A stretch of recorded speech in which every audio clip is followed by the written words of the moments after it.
long tradition and history of the Mediterranean is, of course, one of environmental change. So it's not a surprise to notice that the environment keeps changing and that has impacts on people. But what is new today and what we are concerned with is the urgency of the more dramatic changes that we see at the moment. And they are in various areas. They are, first of all, in terms of heat waves, in particular in the big cities and also in the countryside, which lead directly to human suffering and have done so, notably 2003, but also in other years. The drought is clearly visible and leads to increased impacts, and that's a climate change effect. But the pollution in combination with warming is certainly something that affects all the major cities, and we notice that, but we have still incomplete knowledge to say exactly how much of it has been due to recent warming or how much is just direct the effect of pollution. So the use of the land is playing a role, and the warming comes on top of that, which leads to another factor, and that is increased fire risk, not fire risk, but also fire events, which have also been observed over recent years, and it's a classical case where the warming and the drying plays together with a change in the landscape.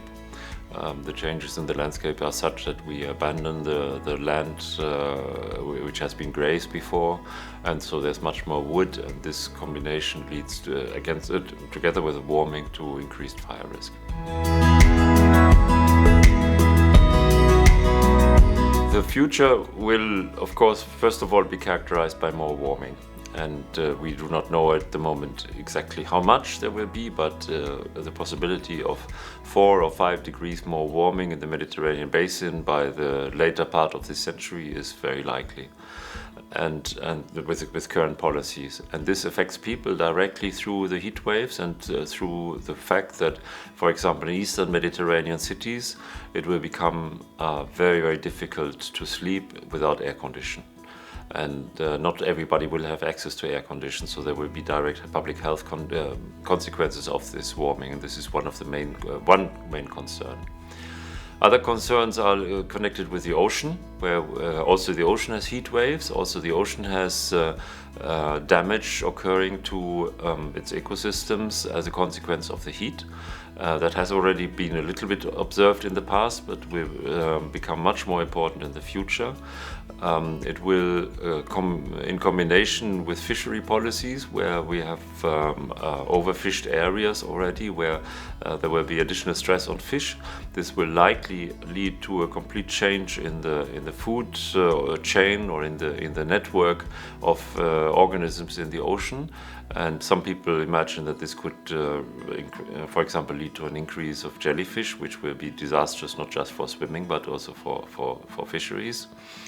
And the third area where I think the concerns are particularly strong for the coming decades is the sea level in the Mediterranean, which is of course connected with global sea level, and where what we now observe in Greenland and Antarctica as significant loss of ice, which basically adds meltwater to the oceans. This water will arrive in the Mediterranean and probably raise sea level more than we have been saying only a few years ago. The possibility that by the end of the 21st century the average sea level could be higher than 1 meter, maybe 1.5 or even 2 in the Mediterranean cannot be ruled out. And this does not just mean that relative sea level is higher, but also that storms, coastal storms, when they occur, they bring more water inland and cause more damage.